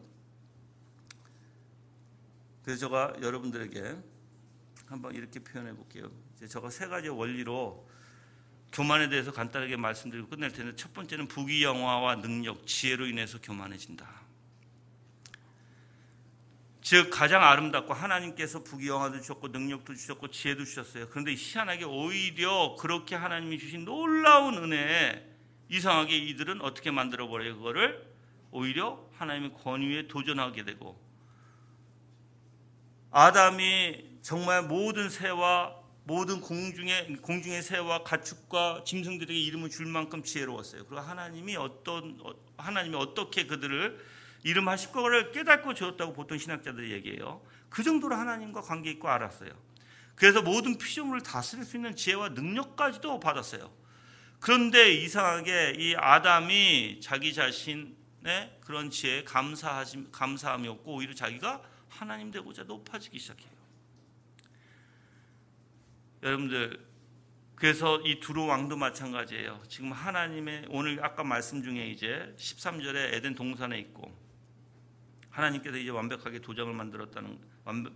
만들었다는 것은, 그래서 이제 그가 왕으로서 또한 지혜가 충만하고 다스릴 수 있도록 하나님께서 그에게 주셨다고 이제 보통 이제 주석가들은 얘기합니다. 그래서 에덴 동산에 있었다는 것은, 즉 하나님 주시는 지혜를 가지고 많은 부귀영화를 누렸고, 또한 하나님께서 주신 지혜와 능력과 부로 하나님께 영광을 돌려야 함에도 불구하고 그는 그렇지 않았다. 오히려 자기 자신을 높이고 하나님을 대적했다는 바로 원리가 바로 13절에서부터 쭉 이제 16절까지 그리고 17절까지 이제 나가게 되죠. 15절에서 불의가 드러났다는 표현, 그 두로 왕의 죄악된 모습, 16절에 내 무역이 많음으로 내가 범죄했다는 표현, 그리고 내가 아름다움으로 마음이 교만해져서 내 지혜를 더럽혔다라는 표현들.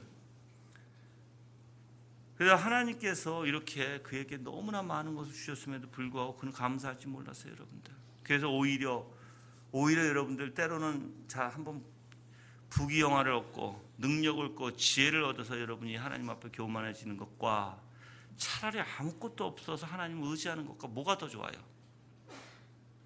뭐가 더 복된 일이에요? 예? 이제 여러분들 뭐가 복된 일인지 정말 아세요. 오히려 내가 그걸 통해서 교만해지면 나한테 걷어가시는 게 맞아요. 저는 그래서 진짜 우리 성도들이, 제가 목사니까 성도들을 위해서 기도하겠죠, 그렇죠? 난 그렇게 얘기해요. 하나님 앞에, 하나님, 하나님의 뜻대로 하시되, 그렇죠? 다 하나님 뜻대로 하셔야 되잖아요. 근데 우리 성도가 정말 하나님 주신 놀라운 은혜를 통해서 교만하게 되고 하나님과 멀어질 것 같으면 오히려 그것이 필요 없습니다라고 해요. 그 성도에게 더욱더 낮아지고 더욱더 하나님을 찾는 것이 중요한 거예요. 더욱더 하나님을 의지해 나가는 게 중요한 거예요. 이 세상 것이 좋은 게 아니에요, 여러분들. 이 세상 것은 나를 교만하게 만드는 거예요, 여러분들. 그래서 부귀와 영화, 능력과 지혜로 인해서 교만해질 수밖에 없는 인간의 모습, 그게 여러분이고, 그걸 여러분들 절대로 여러분 자신을 과대평가하지 마세요. 그래서 내가 항상 전에도 얘기한 바가 있어요. 죄는 과소평가하는 게 아니고, 죄는 장난노는 게 아니고, 여러분 자신을 과대평가하지 말고. 저 한동안 얘기했던 단어들이에요. 두 번째는 뭐냐면, 교만은 자신이 받은 많은 은혜를 망각하고요, 자신이 감당해야 할 사역을 오히려 하나님을 대적하는 일로 변화시키는 악의 행동이에요. 교만은 자기 자신이 받은 많은 은혜를 망각하게 만든다는 거예요. 망각하게. 그래서 아까도 얘기했듯이 이렇게 두로 왕이 일반 왕들의 보다 정말 큰 혜택들을 받음에도 불구하고 그 은사와 재능과 환경을 주신 하나님의 영광을 높이기는커녕 자기 자신이 뭐예요? 자기는 신이다라고 자기 스스로 높이는 것입니다. 하나님의 거룩하심을 훼손하고 자기의 부를 가지고 지상의 최고로 여기는 자, 그 물질주의와 쾌락주의에 빠져서 오히려 하나님의 공의를 실행하기보다는 오히려 불의를 강포하는 자, 그래서 악행을 저질 수밖에 없는 자. 여러분들 물질주의자, 쾌락주의자들은 뭘 추구할까요? 물질과 자기의 즐거움을 이제 원하는데 그 물질과 즐거움을 딱 막으려고 하면 어떻게 될까요? 그 자기의 욕심에 그 채워야 되는데 그 안 채우면 어떻게 될까요? 그들은 이제 폭행하게 돼요, 여러분들. 악하게 변하게 돼요. 그래서 하나님께 여러분들, 아까도 말씀드렸지만 뭘 망각하지 마라? 하나님이 주시는 은혜를 망각하지 마라. 그러면 여러분 정체성을 잊어버리지 말아야 돼요. 내가 어떠한 존재. 그래서 여러분이 자 이제 우리가 개혁주의죠. 내가 요즘에 정말 한심스러운 것들이 있어서 내가 여러분에게 말씀드릴게요.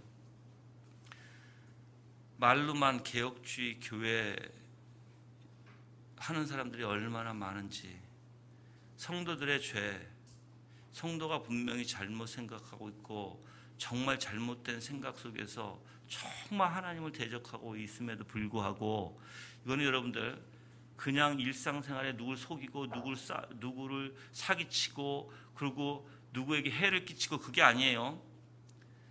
정말 성도들이 생각이 악하고 그 변함이 없는 생각들을 정말 고쳐주려고 하는 게 아니라 그냥 그대로 놔두고 방치해두고 교리만 가르치면 된다는 원리 안에서 정말 그들의 새 사고방식이, 그 초점이, 그리고 그들의 생각하는 원리가 하나님의 말씀에 근거한 진리인지 아닌지도 구별하지 못하는, 그래서 그들의 죄 가운데 빠져서 계속해서 남을 험담하고 있고 계속해서 악한 마음을 가지고 있음에도 불구하고 그것을 건들지 않는, 그래서 그들이 결국은 어떻게 되죠? 결국은 하나님 앞에 실질적으로 그런 생각 속에 있으면 뭐가 돼요? 실질적으로 그게 나타날 수밖에 없겠죠, 삶 속에서. 그럼에도 그들을 건드리지 않는, 오히려 죄라고 얘기하지 못하는, 그러면서 본인들은 다 청교도교회고 개혁교회고. 저는 그걸 보면서 한심하게 느꼈어요, 여러분. 진짜 한심해요. 얼마나 한심한지. 아니 어떻게 죄가 죄라고 얘기하지 못하는 교회가 개혁교회고 청교도교회예요. 근데 여러분들 망각할 수 있다고요, 여러분들. 정말 하나님이 나를 왜 이 자리에 세웠는지를 알지 못하면, 망각하면 그렇게 사람 중심으로 갈 수밖에 없어요. 제가 여러분들에게 분명히 얘기하지만 교회는 이런 곳이에요. 사도 바울이 얘기한 것처럼 복음의 제사장으로 정말 그들이 하나님 보시기에 아름답게 그들을 세우기 위해서 몸부림쳐 나가는 것이 바로 교회고 목사가 해야 할 일이에요. 그래서 그들을 말씀으로 올바로 가르쳐서 하나님의 은혜 가운데 그들이 중생해야 되고, 그 중생을 통해서 하나님의 아름다운 은혜를 통해서 성 안에서 더욱더 예수 그리스도의 형상을 닮아가야 돼요. 그 부단히. 그래서 교회는 죄라는 게 여러분들 있을 수가 없어요. 여러분들 진리를 선포하는데 어떻게 죄가 있을 수 있어요? 생각해 보세요. 여러분 안에 있는 죄들도 다 끄집어낼 수밖에 없는 원리인데, 그게 하나님의 진리된 말씀인데, 그래서 죄가 있으면 정죄를 받을 수밖에 없는데,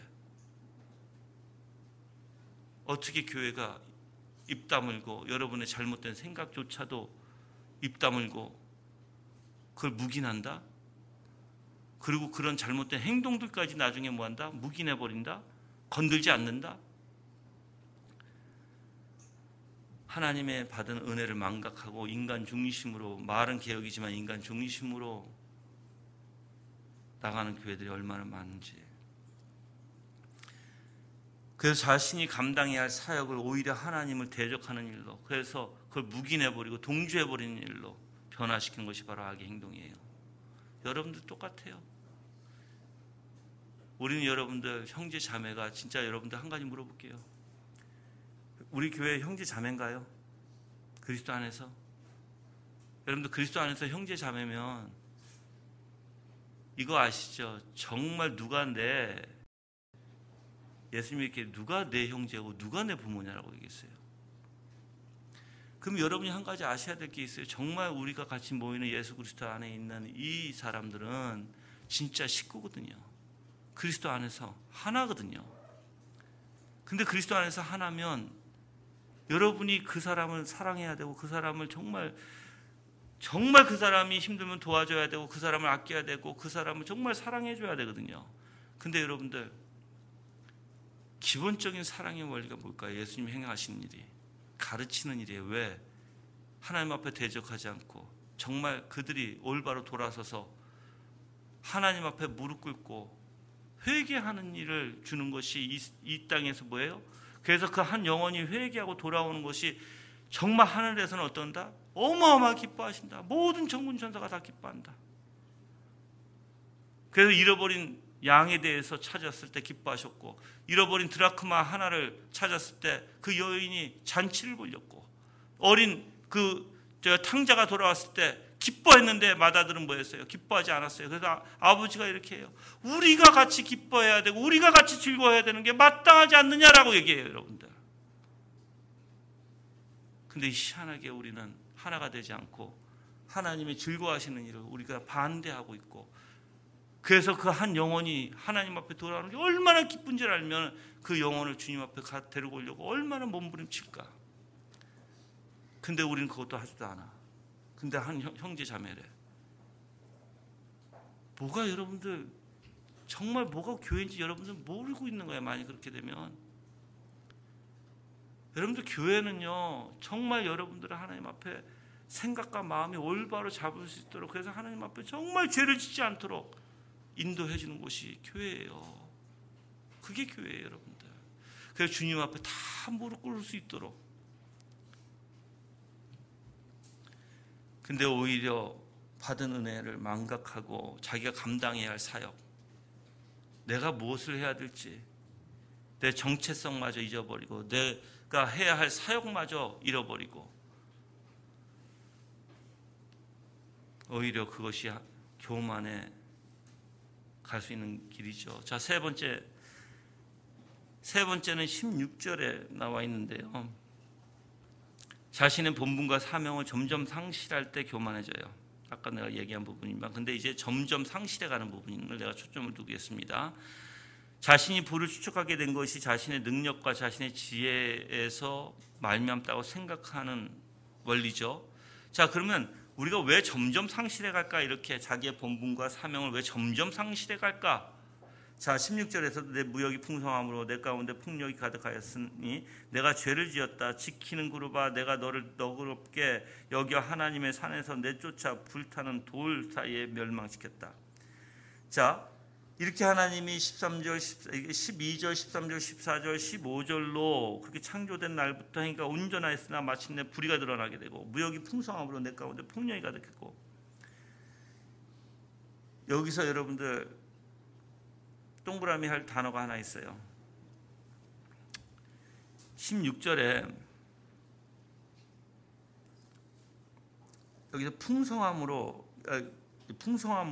동그라미 해보시면 이 풍성하다는 것이 두로 왕이 무역을 통해 소유가 많아졌다는 뜻이거든요.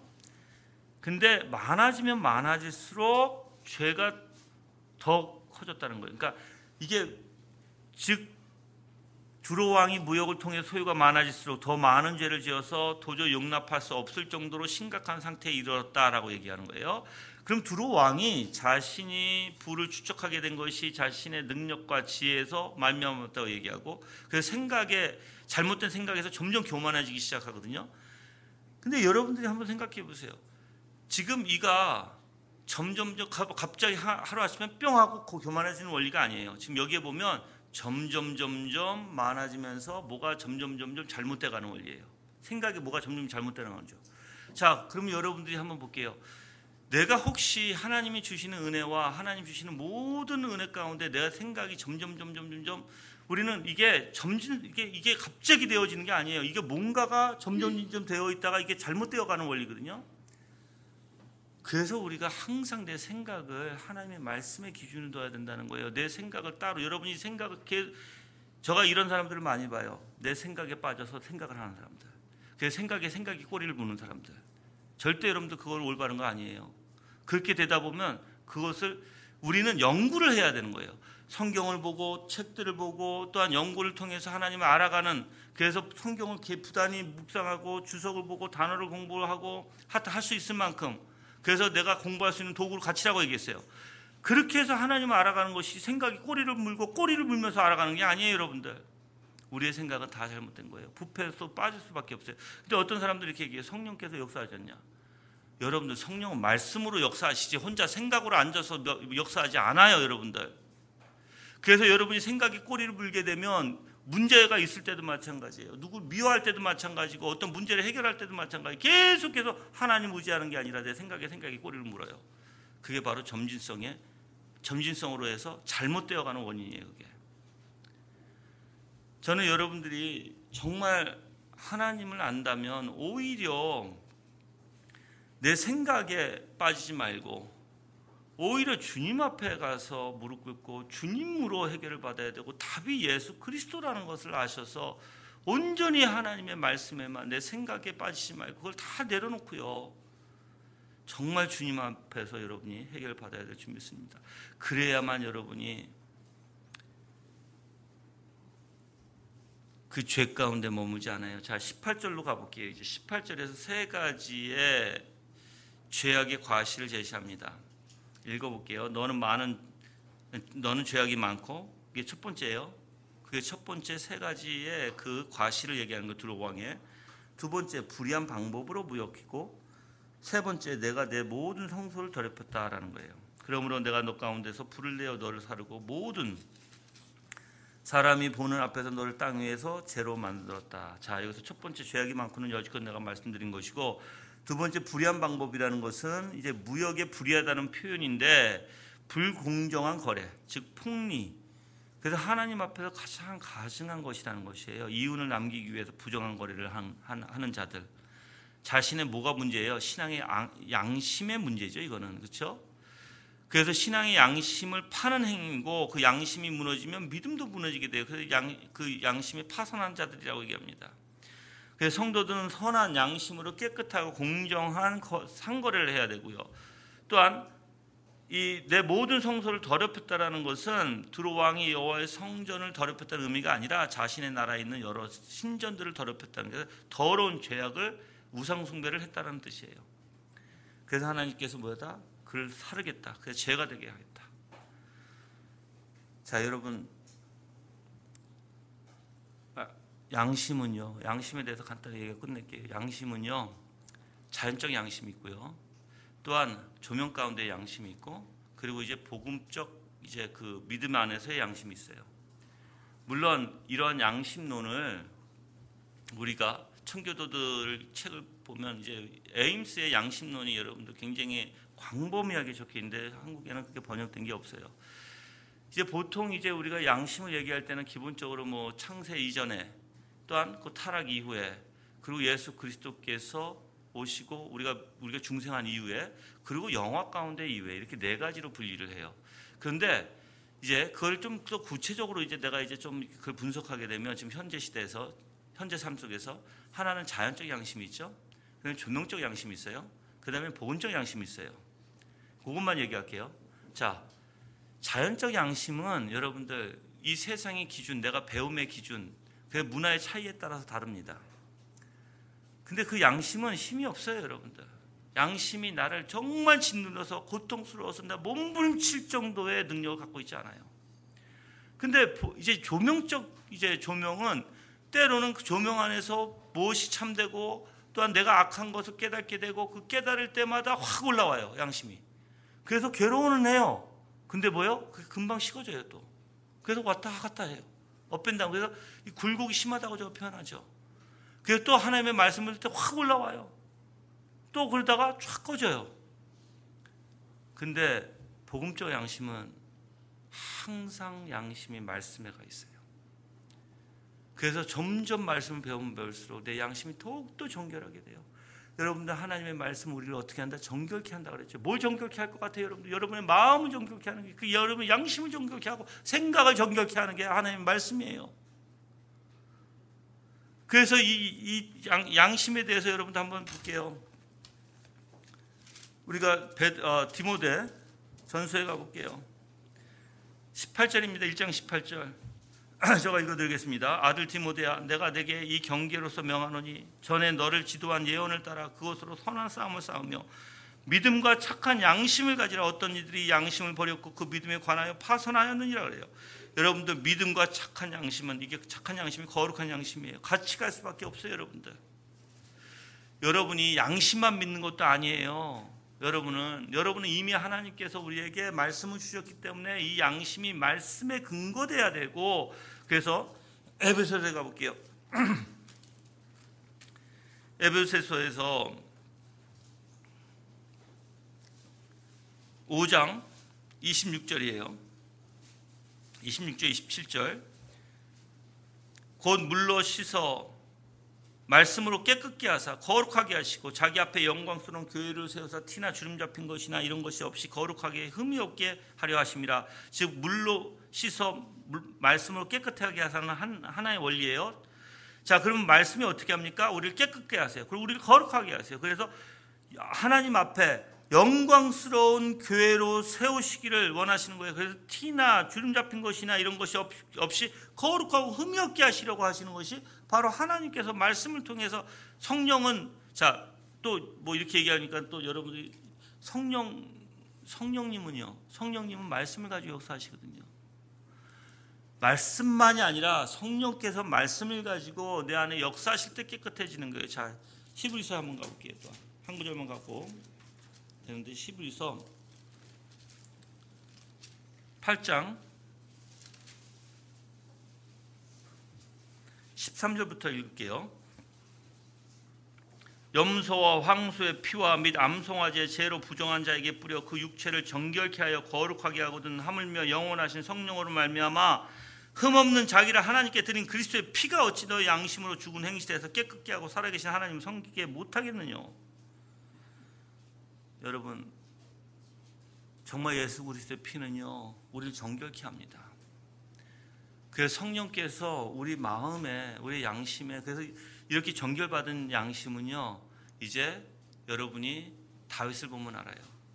그래서 다윗뿐만 아니라 고린도후서 7장 10절 이하로 보면 알아요. 뭐냐면 정말 이 양심은요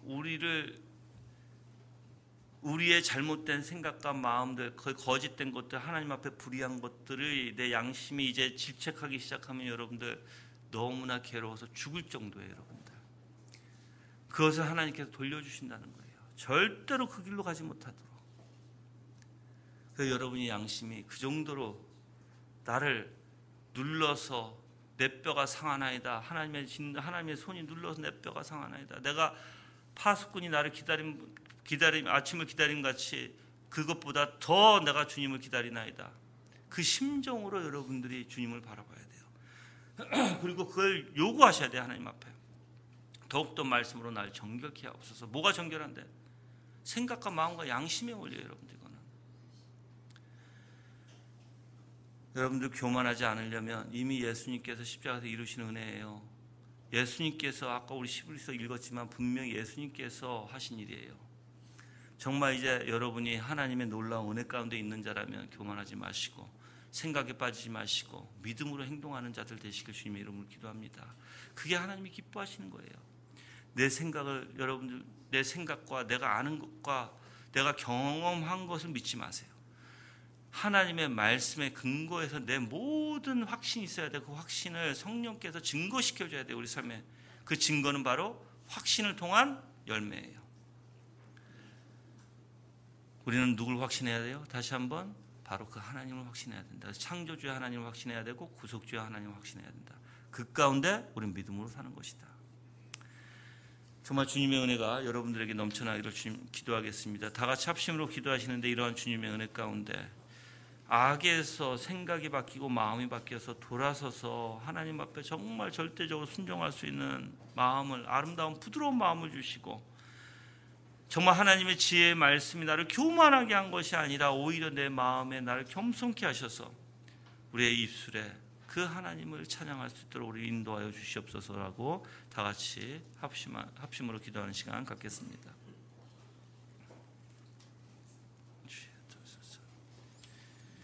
인도하여 주시옵소서. 하나님 아버지의 말씀 받으시고 하시고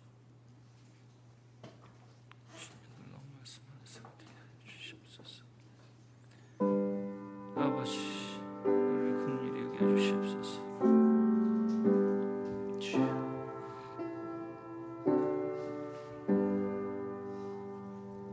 아버지 도우소서.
예수 그리스도의 십자가에 얼마나 귀한 수가 있게 하시고 정말 주님의 십자가에 재석이 없는 거지. 붙들으셔서 우리가 어떠한 존재인지 정말 부끄러운 존재일 수밖에 없는지를 알게 하소서.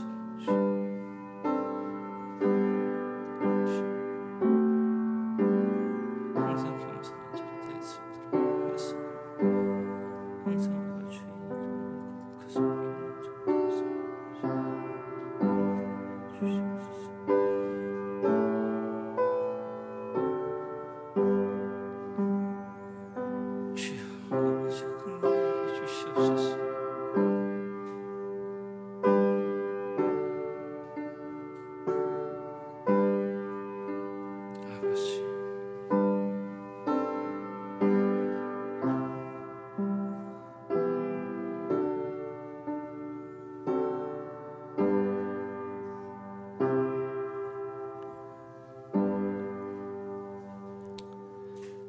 하나님 아버지 감사합니다.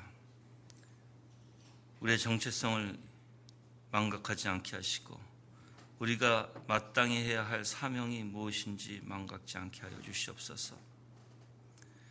또한 우리가 예수 그리스도의 십자가 은혜로 구원받았다고 자만하지 않게 하여 주시옵시고, 우리는 항상 하나님 앞에 죄인이며 예수 그리스도의 은혜가 아니면 항상 나는 부끄러운 존재가 될 수밖에 없음을 고백하며, 그래서 겸손해지며 오직 주님만 의지하는 자들 되게 하여 주시옵소서. 그래 우리의 입술의 기도가 주님 나는 죄인이오니 나를 용서하소서, 나를 긍휼히 여겨 주시옵소서. 그래서 주님의 은혜가 너무나 커서 감사하며 살아갈 수 있도록 역사하여 주시고, 또한 너무나 좌절하지 않게 하여 주셔서 오직 소망은 예수 그리스도에게 있다는 것을 깨닫게 하셔서 정말 주님만 의지하며 살아갈 수 있는 하나님의 종들 될 수 있도록 역사하여 주시옵소서. 우리가 죄인이기에 주께서 주님을 필요로 하고, 우리가 악하기에 우리의 마음이 완악하기에 바로 부드러우신 마음을 가지신 예수 그리스도가 필요하다는 것, 그 예수 그리스도의 은혜로 정말 예수 그리스도를 생각과 마음을 닮아간다면 전적으로 아버지를 사랑하고 아버지에게 의지하고 아버지의 뜻만을 기뻐할 수 있음을 우리가 또한 알고 있사오니 주여, 성령께서 우리를 주장해 주셔서 정말 예수 그리스도의 은혜로 더욱더 예수 그리스도의 형상으로 닮아갈 수 있도록 인도하여 주시옵소서. 주님, 부끄러운 존재이지만 주님을 의지하며 정말 주님께서 우리에게 내려주실 그 은혜를 바라며 소망하며 살기를 간절히 간구합니다. 이루소서. 예수 그리스도 이름으로 기도합니다. 아멘. 하나님 앞에 감사함으로 드리는 헌상 시간 갖겠습니다. 다 같이 시편 찬양 35장 하나님께 드리겠습니다.